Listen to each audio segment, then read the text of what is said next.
when I was involved with the Festival of Light.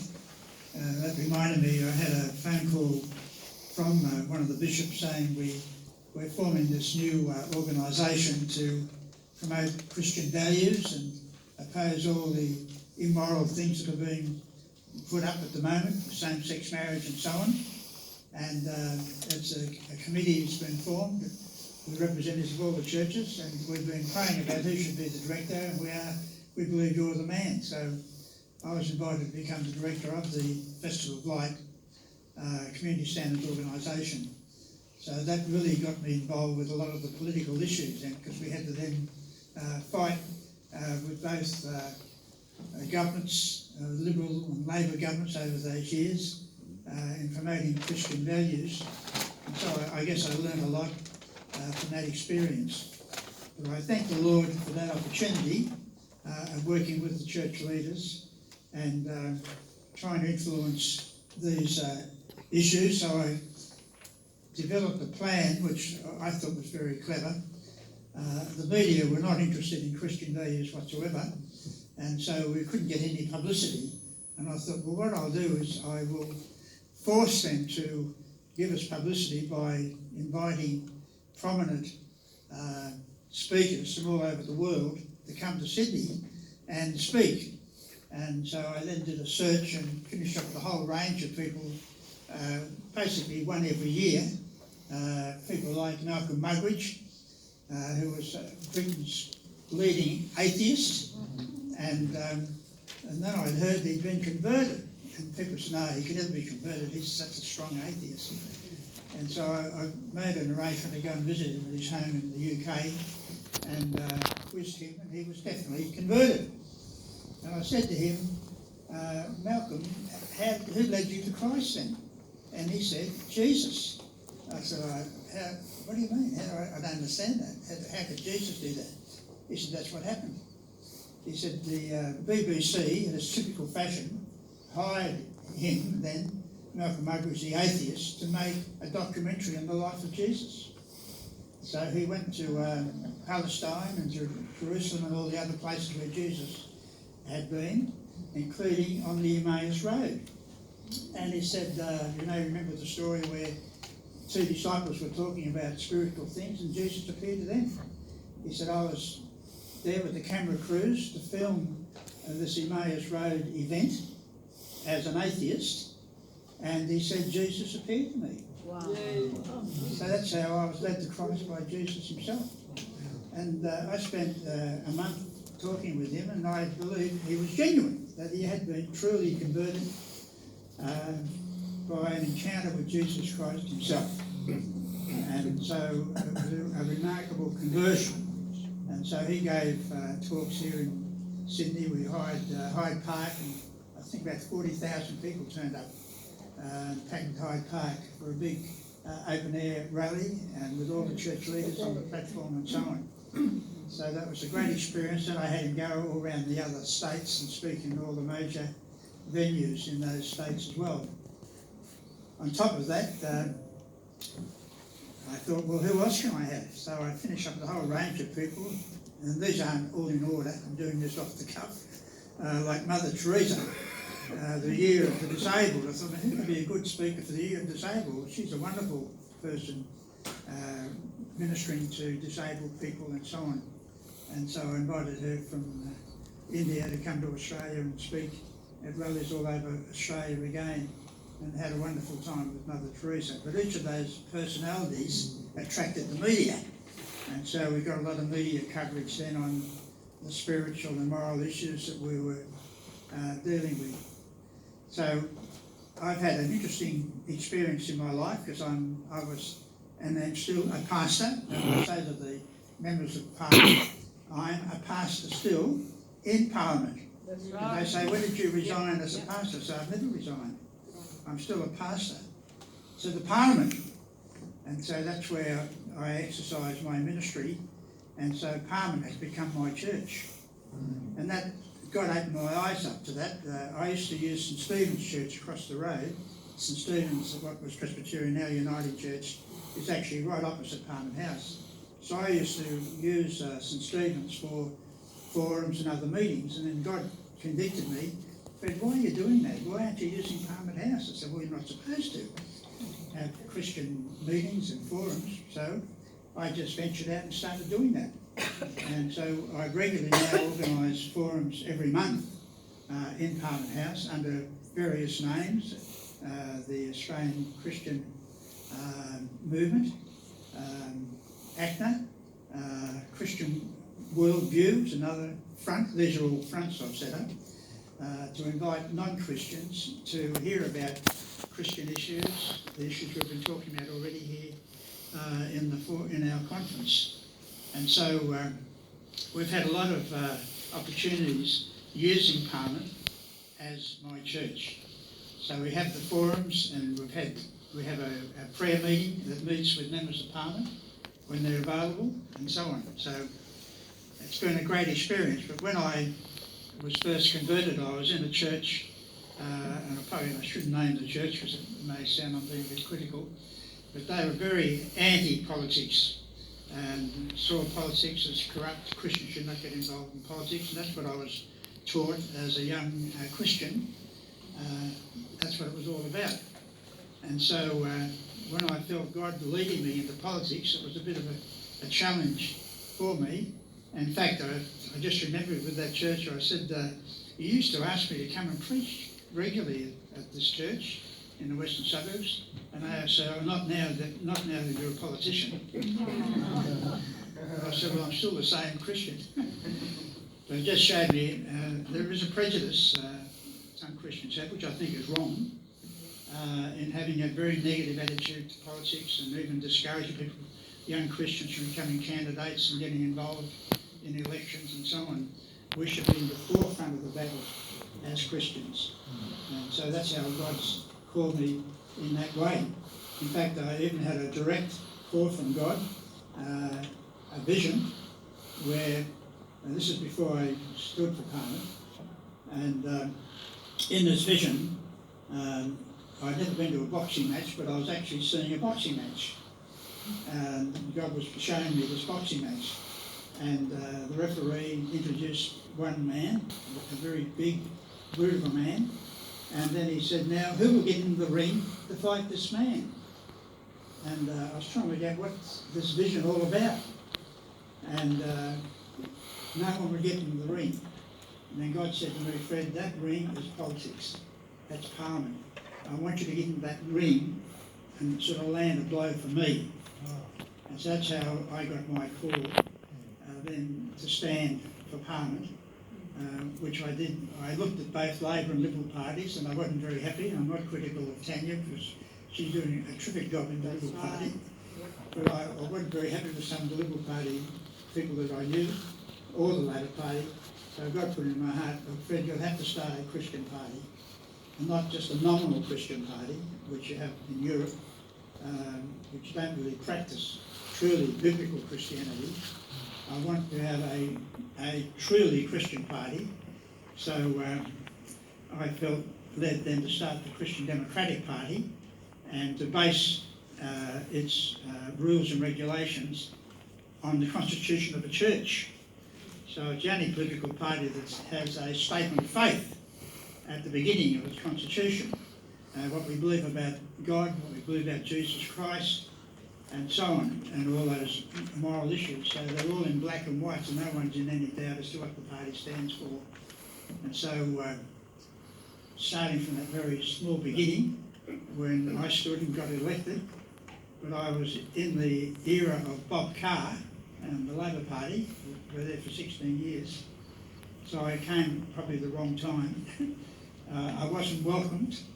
And in fact, Bob Carr contacted me and he said, I understand you've been elected as a Christian independent. Well, I'll let you know you won't have a seat in Parliament and you won't have an office. I said, that's not legal, you can't do that. I even got Jim Cameron was a friend of mine who'd been a former speaker, and I said to Jim, can you get the plans of Parliament House? I want to count up how many offices they have for members to see that I do have an office. So I checked all that out, and certainly there was an office that the Labor Party had taken over so they had 2 offices for one of their members. So they had to give up that office, so I had an office in Parliament House. And then the Labor Party said, well, we don't want to give you a seat in Parliament. I said, but I've been elected. They said, well, we're not going to give you a seat. The Liberal Party doesn't want you to sit with them, and the Labor Party doesn't want you to sit with them, and that's all we had in those days. There was no independence. And so I said, well, I've got to have a seat. So I argued and talked them into building a seat for me, getting the carpenters to come in and actually build a seat in the centre, just near the gateway, where on the other side of the public seat and the public area. And so God, I believe, arranged for that seat. And I'm glad it was big enough for 2, because I had never dreamt in my wildest dreams that my wife would be elected, and spent 11 years, 4 months in the upper house with me, the only husband and wife, I understand, anywhere in the world in the same Parliament House. There may have been husbands and wives involved with politics, but not sitting side by side in Parliament House. Which reminds me, when we had a visit from the Queen and the Duke of Edinburgh, and we were introduced, they had members of Parliament sort of in a bit of a circle, and we were being introduced, and the Duke of Edinburgh has a bit of a, well, he has a big sense of humour. And so when we were introduced, he introduced to me, then introduced to my wife, then he clicked with him, and we were husband and wife, and we were both members of Parliament. And so he said, I don't understand how you can both be in Parliament as a husband and wife. And I said, well, we are. We're married. And he found that a bit hard to comprehend. And my wife, who's got a bit of a sense of humour, she said, yes. She said, he asked, do you have to obey your husband's orders when you vote and so on? He asked Elaine that. And so we had a bit of a discussion. And then my wife intervened with her sense of humour and said, well, not only do we vote together, but we sit together. We have this special seat. And we work together and so on. And then she said, as far as I know, we're the only members who sleep together. So they got a big laugh out of the Duke of Edinburgh when she said that. So we had a wonderful time in Parliament, both of us. Elaine Nile, she was. And but I thank the Lord, he led me to another beautiful wife. That's why I put her photo on the front page of my newspaper. You've all got a free copy on your seat. We had a meeting of candidates for the elections. At this stage, sadly, Elaine had passed away with cancer after 3 years of tribulation and pain and suffering.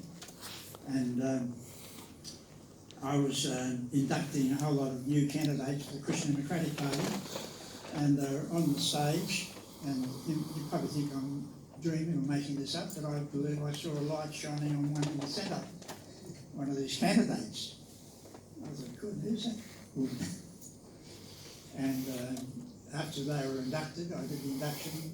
This lady, I'd never met her before, walked up to me and said, very respectful she was, she said, Rev Fred Nile, I'm pleased to be a candidate, but I would like you to mentor me and help me, show me what I should do as a candidate. And I'd been praying for a new wife. And so I said to her, well, you're an answer to my prayers. And she looked in a puzzled way, not knowing what I meant. She thought, prayers for a candidate, but my prayer was for a new wife. So with great courage, I eventually asked her would she marry me, and she was very indignant and said, no, I'll never marry you. So for a whole year, I had to keep proposing and trying to talk to her. She had different reasons why she didn't want to get remarried. She had had a terrible marriage with a previous husband who claimed to be a Christian. And so I won't go into all that side of it now, but it really hurt her, that experience. And she said, no, I'll never get married again. So I said, well, I really believe God's placed you in my life to be my wife. So at the end of that year, that almost took 12 months, she said, I've been praying. She said, God has said, yes, I can marry you. So we got married, and that's her picture there. Before we got married, that was, I think, probably an engagement photograph.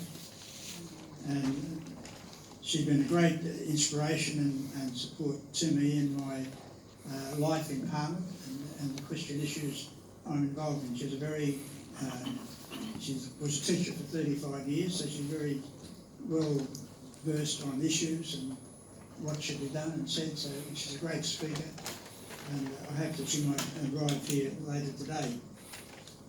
So that was how God has led me in my life, and with a mixture of family and politics. I thank the Lord. He's led me to have 8 grandchildren and 4 children, 8 grandchildren, and 2 years ago I had my first great grandchild, Lily Rose, which is a great thrill for me to have that little new daughter come to our family as well. So God has blessed me politically, has blessed me family-wise, and I give him all the praise and the glory.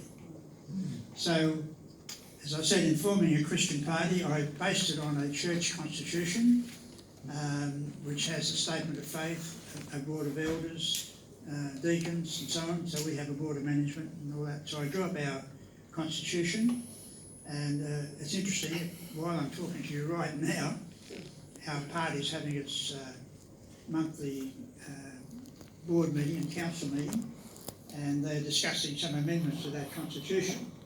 And they said to me, Fred, you have to be there for this discussion. I said, well, I'm already booked up to be here at this conference. So I'll have to trust the Lord they won't do anything silly while I'm away with the constitution, because I spent a lot of time, a lot of prayer in designing it so the Christian Democratic Party would start as a Christian party, remain a Christian party, and always be a Christian party. Because as I said, I studied other parties in Europe that claim to be Christian, that were just nominal Christian parties and didn't really have a biblical basis for them, which is most important for me, to have a Christian party that is based on the Word of God, on the Bible. So I thank the Lord that I was asked to draft that constitution and to form the Christian Democratic Party, and to start branches in all the other states. And we've run candidates in all the elections, but it's very difficult to get candidates elected from minor parties, as you realise, that the voters, even Christian voters, favour voting either Liberal or Labor, and they're not keen to give their votes to a minor party. And so that's a challenge for us. But I was very pleased that Paul Green did get elected. He was there for 8 years with me in the upper house, and sadly he just missed out on this last election. He was short of 5,000 votes, otherwise he would have been re-elected. He should have been re-elected. But we heard that some Christians voted for other parties in the last election when they shouldn't have, but they did. And so his vote went down. It shouldn't have gone down, it should have gone up.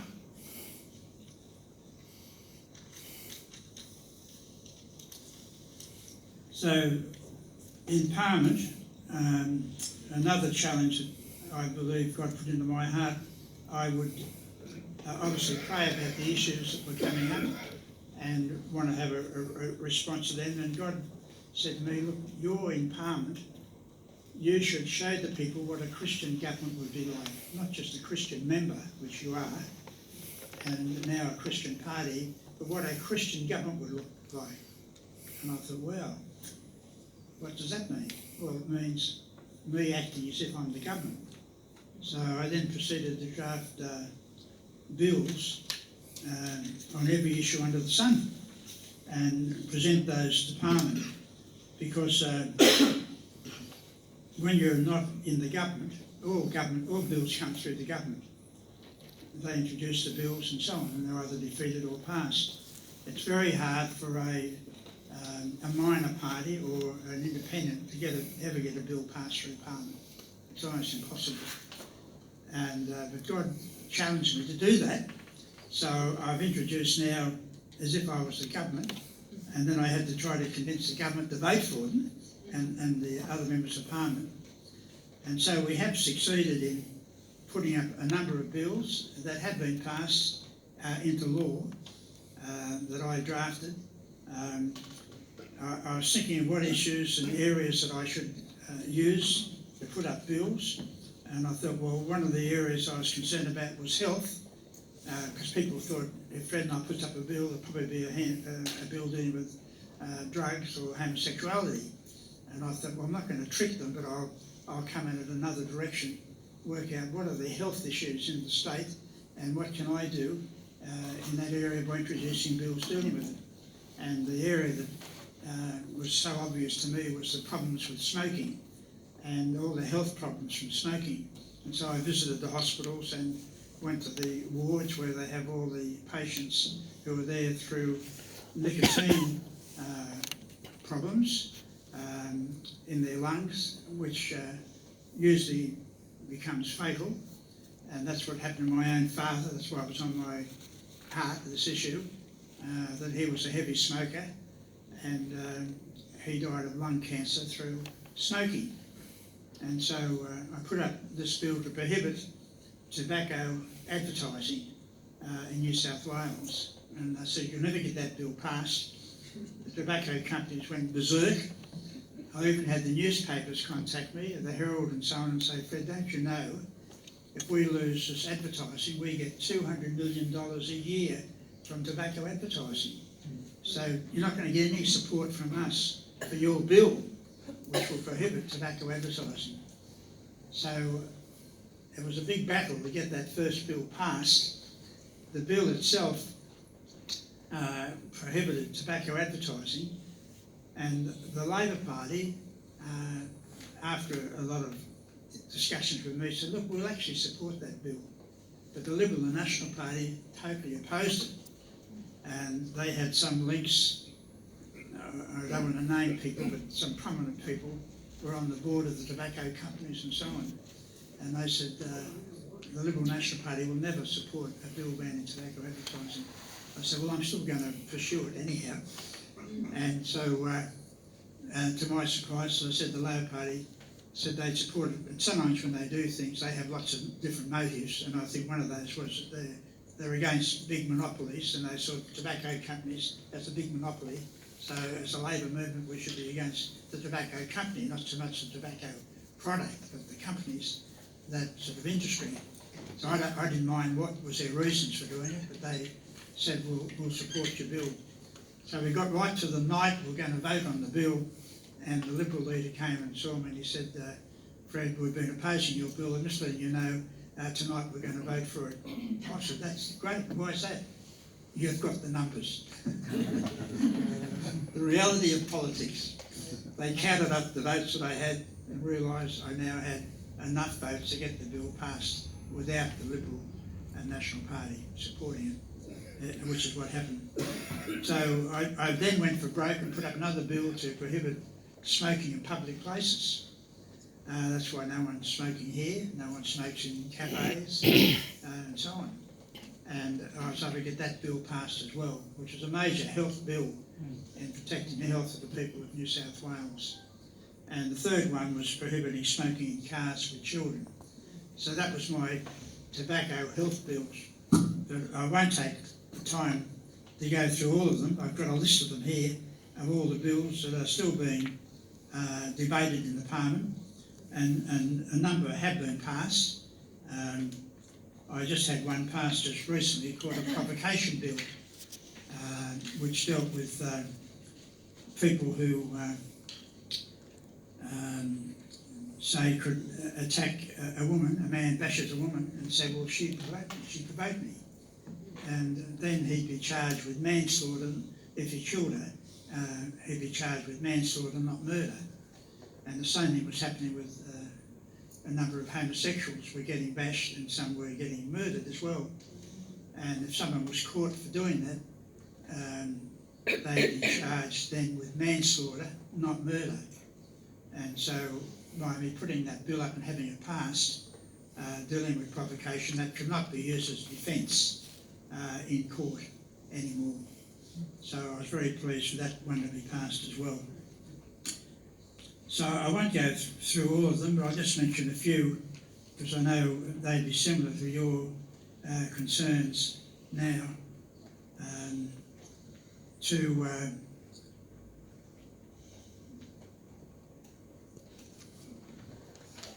I put up a number of bills which are opposed to the abortion bill.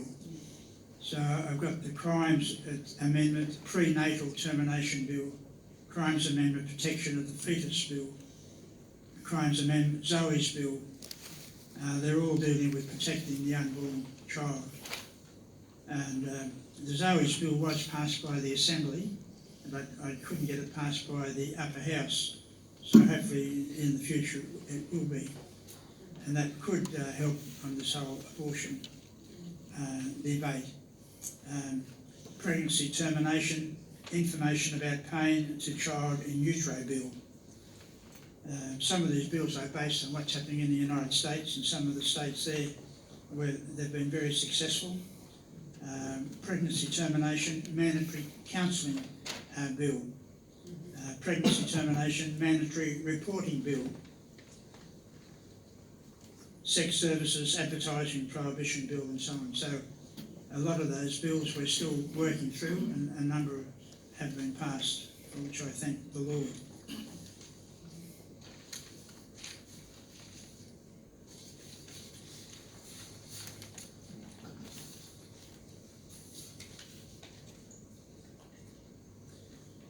The other experience that I hadn't expected was in the Upper House after the last election, the previous election, not the last one, but one before that. People said to me, "Fred, you've got the balance of power." I said, what's the balance of power? Your votes with Paul Green, your two votes will decide what bills are passed or defeated. And I said, balance of power, well, I call it the balance of God's power or Holy Spirit power. And so we've had that opportunity of exercising that power in the Upper House, because the bill could be passed by the Assembly, gets to the Upper House, and there are 42 members there, and has to be still passed by the Upper House. And the Upper House has become evenly balanced, almost those on one side for the bill or against the bill on the other side. And our two votes in the centre would then decide, is that bill going to be passed or defeated? That became a challenge to me as a Christian, because I thought, now, how do you use that balance of power? Does it go to your head? Do you become arrogant? And God convicted me about that. No, you have to use that balance of power for God's glory. So having that power meant that I could then make appointments with the government ministers and premiers to discuss their agenda, what bills I plan to put up, and whether I could support them or not. And so to try to respect the elected government, but I've always said that the elected government has a mandate from the people and it should be respected. And so I would try to work with the respective governments, whether it's a Labor government or a Liberal government, over those 38 years that I've been in the Upper House now. 38 years. I was elected on the 19th of September 1981, and so I'll be celebrating that anniversary this coming week. We've invited, it's also my birthday on Saturday, the 15th of September, so we're having a lot of, I think we're having 4 birthday parties for Fred Nile next week, one with members of Parliament, one with church representatives, and one with our supporters in the party and so on. And so I'm looking forward to that very exciting week next week. So that balance of power again showed the value of Christians being involved in politics. If you weren't there, you wouldn't have had the power. You had to be there to start off with. And you had to start a political movement or party to provide that opportunity.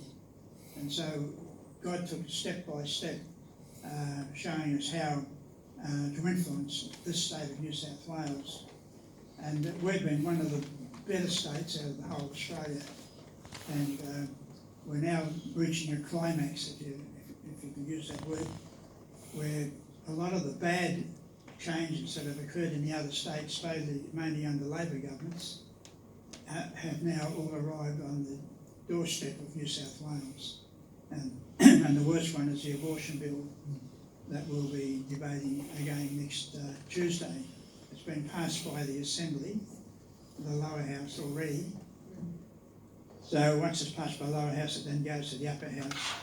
And in the upper house, I, with other Christian members of Parliament, are fighting tooth and nail to stop the bill as best we can. So I move that there be an inquiry into the bill by the Social Issues Committee, which nobody on the other side in favour of the bill was happy with. And I said I want to have an inquiry and report back in, I think, the 20th of November. And so the two major parties agreed to amend that to make it report back in 3 days' time. I moved the bill on Tuesday and we had to report back on Thursday. And I said, no, we should be reporting back in November and give time for submissions, time for a genuine inquiry. But I couldn't get that, but we had to take what we can get. So we did have that inquiry. And they then asked me, the chairman of that inquiry, well, do you have any witnesses? So I then nominated the pro-life leaders of the churches. And I was pleased that they agreed to have them come and give evidence. And they agreed to come. But because of the time factor, we had to compress everything and have, say, 3 church leaders in a panel for an hour. And then after them, 3 medical people for an hour and so on to fit into the timetable. But I was very pleased that the Anglican Archbishop, Archbishop Davies came, and the Catholic Archbishop, the Orthodox Archbishops and so on. They all came and gave great evidence to the inquiry opposing the bill. You would hope after that would have stopped the bill, but obviously it hasn't. They're ignoring, in my opinion, the voice of the Christians and the churches in this state by proceeding with the bill. And I think it's similar to what we were having an earlier discussion about what governments get when they do the wrong thing, and with that religious freedom issue. But if the government's not careful, this could be the end of the Liberal National Party government in this state. That's how serious it is. But they don't seem to be conscious of that at the moment. So we're having a big protest on Sunday in Hyde Park. We're having 40 or 50,000 people will come opposing this abortion bill. I hope you'll be there. And through that might suddenly have an impact on the government, the Liberal National parties, that they will say we're going to now oppose this abortion bill, which would be the worst abortion bill in Australia's history. They could abort babies up to 22 weeks, and they've also have a section in the bill where you can be aborted